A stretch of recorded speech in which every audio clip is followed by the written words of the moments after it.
Hi everyone, this is your voiceover on pulmonary embolism, or PE. First, we're going to talk about Virchow's triad that we briefly touched on last semester. Those three conditions kind of coming together as the perfect storm for increased clotting, increased risk for PE. First one is hypercoagulability or hypercoagulable state. Certain medications, diseases, or genetic abnormalities can alter clotting factors that make your blood really viscous, so clots are likely to form. Examples might be oral contraceptives. Vascular wall or endothelial injury. If there is injury to your blood vessels that causes bleeding, platelets are going to be attracted to the area. They're going to aggregate to form clots in an attempt to stop the bleeding. Things like surgery, trauma, or fall, even simple things like venipunctures that cause vessel injury that can increase your risk of clotting. And circulatory or venous stasis. In times of immobility, blood moves slowly, clotting factors have more time to work. Things like surgery, long plane rides that cause inactivity, that's going to give your clotting factors more time to work and to form clots. So those are your three conditions that increase your risk of an embolic event.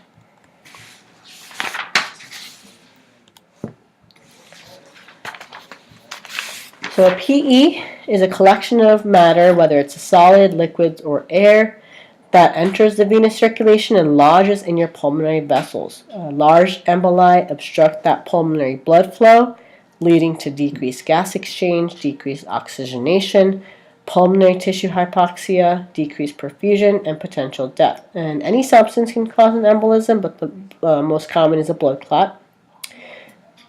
And most often a PE occurs when inappropriate blood clotting forms a venous thromboembolism, or DVT, in a vein in the legs or the pelvis, and that clot breaks off and travels through the vena cava into the right side of the heart, and then the clot lodges in the pulmonary artery or within one of its branches. And when that clot lodges, the platelets aggregate, triggering release of certain chemicals that cause blood vessel constriction, that impair gas exchange, tissue perfusion, and that deoxygenated blood moves into the arterial circulation, causing hypoxemia. So who are we worried about for VTE events? Certainly our post-op patients, because of the extended immobility, they've gone through trauma, they've gone through surgery.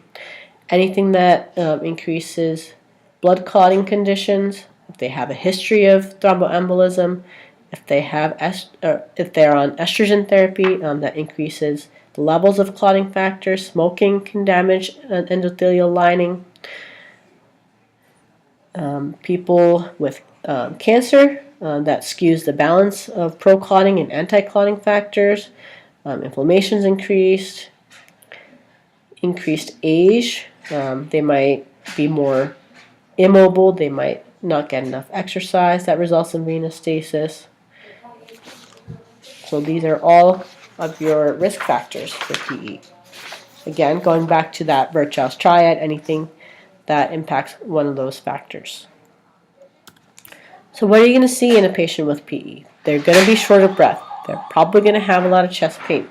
And then they're just going to feel that sense of impending doom. Something's not right. I feel like I'm going to die. That can be a result of that hypoxemia, and that can increase that restlessness. They might have a cough. They might have hemoptysis. As part of our assessment, getting an accurate history about any prior DVTs. Physicians might ask if they've recently traveled by airplane or car. We're going to assess for changes in vital signs. Thinking back to Red Yoder in the hospital in your sim, he got tachypneic, he got dyspneic, he got tachycardic, and then he went hypotensive.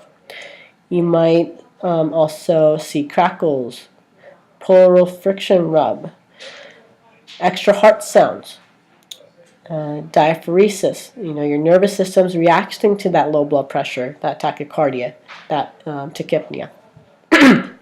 You might have distended neck veins, if the PE is large enough, and it's going to result in elevated pulmonary pressure.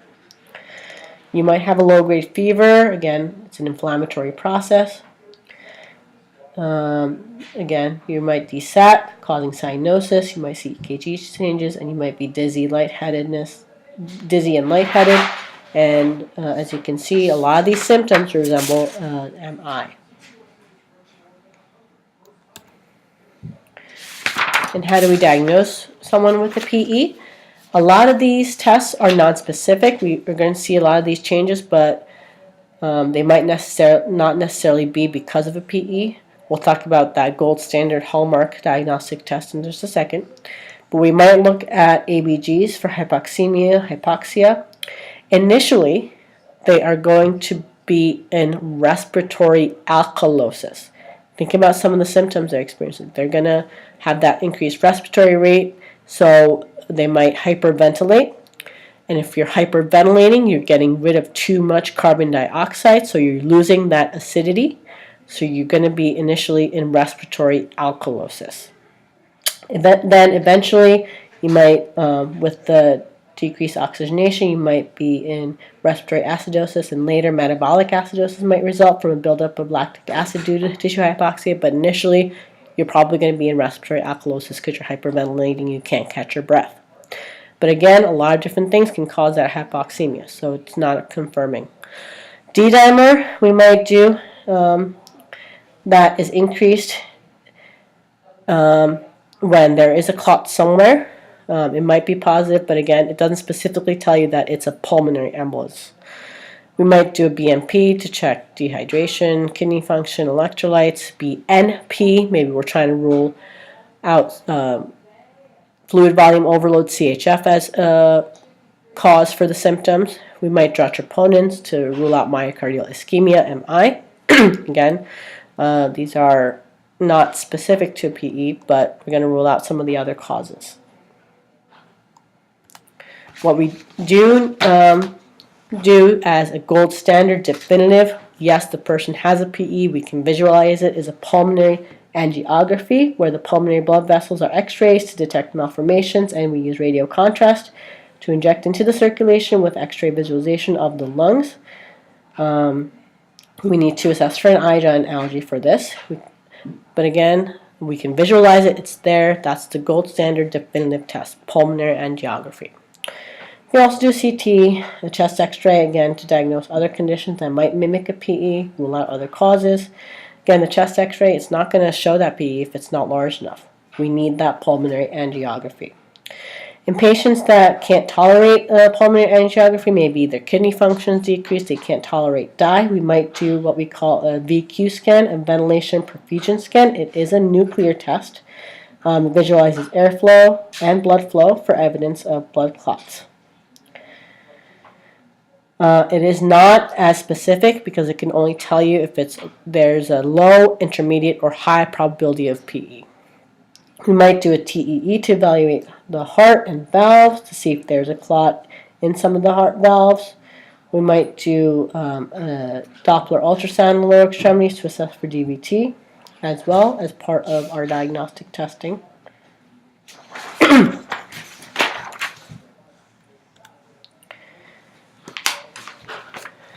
And our focus for non-surgical interventions, we want to try to increase that gas exchange. So we're going to put them on oxygen. We want to also improve lung perfusion and reduce risk of further clot formation. So we're going to give anticoagulants or fibrinolytics depending on the size of the clot. Oxygen is critical for patients with PE. They might even need mechanical ventilation and close monitoring with ABGs. So we need to use pulse oximetry to monitor oxygen saturation and hypoxemia. We're going to monitor the patient continually for any change in status, vital signs, lung sounds, cardiac respiratory status at least every 1 to 2 hours, documenting dyspnea, dysrhythmias, dystenic neck veins, edema, crackles, cyanosis. Drug therapy with the anticoagulation to prevent that clot from getting bigger and to prevent more clots from forming. Remember that your anticoagulants are not going to actually break down the existing clot. They're only going to prevent further clots from forming. We can use heparin, Lovenox. We can use Coumadin. You can use your other new oral anticoagulants like your Eliquis or Xarelto. Again, knowing what to monitor, PTT versus INR.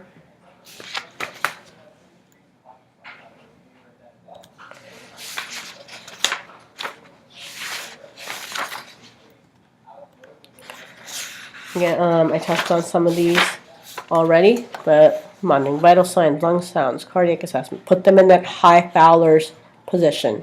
Monitoring dysrhythmias on tele, oxygen, oxygen, oxygen. Monitoring patients on heparin, or if they have a massive PE, they might give fibrinolytics that actually break down the clot, and put them on bed rest.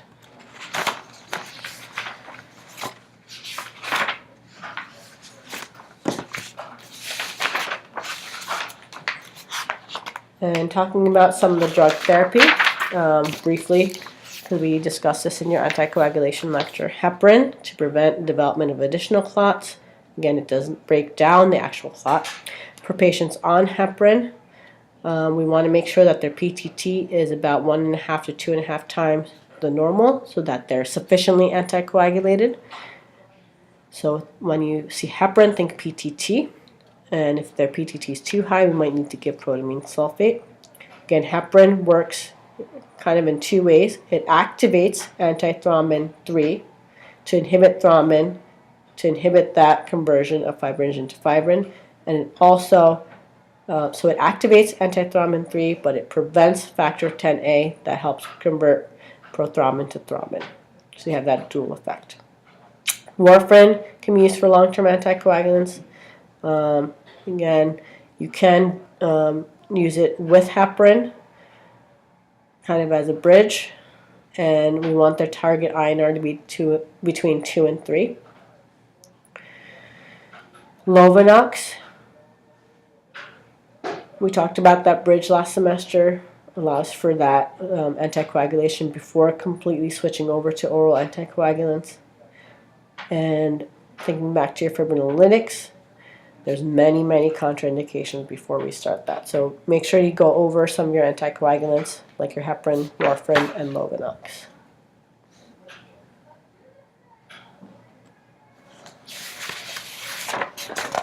Some patients might get surgically managed. They might get an embolectomy, which is an actual surgical removal of the embolus. It might be performed when fibrinolytic therapy can't be used for someone that has a massive PE. And some patients might get an inferior vena cava filter, IVC filter, to prevent further emboli from reaching the lungs. Patients with an ongoing risk for PE. And some filters can be removed when the risk for clot formation decreases, or they can be left in place permanently.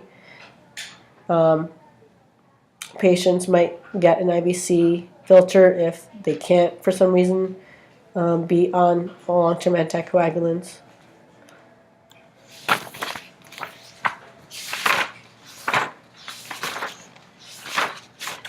And how do we prevent a PE? Okay, we can do passive or active range of motion to get that blood flowing.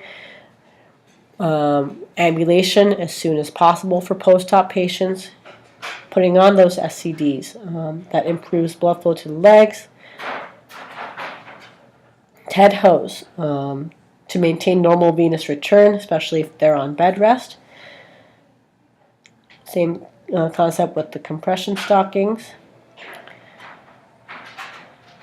You want to make sure they're changing positions, avoiding pressure under their knees, avoiding tight clothing that can constrict. We do not want to massage. Don't massage, remember red. And do not cross your legs as well.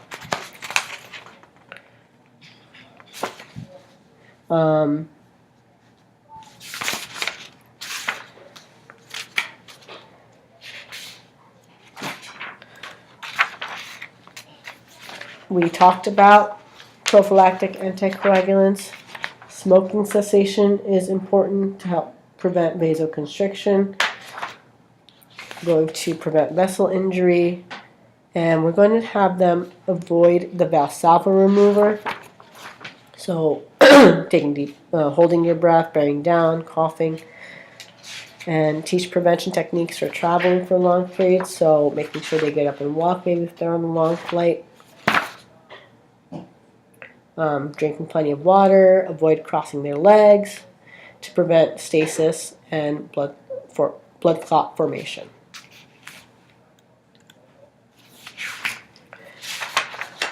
Priority interventions. For hypotension, we might give IV fluids. We might even need to give vasopressors, positive inotropes, and oxygen. Putting them on bleeding precautions when they're on anticoagulants. Monitoring for signs and symptoms of bleeding in their stool, urine, IV sites. Checking labs like your H&H and coagulation labs. Preventing injury, again, anyone on anticoagulants. Using electric shavers, soft toothbrushes, avoiding contact sports, avoiding injury whenever possible. And the patient with the PE is often anxious, fearful, often has pain. Oxygen can help with that feeling of anxiety. We might even put them on anti-anxiety medications. And communication is key in decreasing anxiety, acknowledging their anxiety, staying with the patient, speaking calmly, clearly, providing reassurance, explaining why you're giving drugs, why we're doing certain interventions. And when we talk about nursing diagnoses, priority is that impaired gas exchange, getting that, so we want to manage that with oxygen. Again, ineffective tissue perfusion, they might be in pain. If they're on anticoagulants, they're going to be at increased risk for bleeding. They're going to be anxious, but priority is that impaired gas exchange. That about wraps it up for your PE. Again, use discussion board and let me know if you have any questions.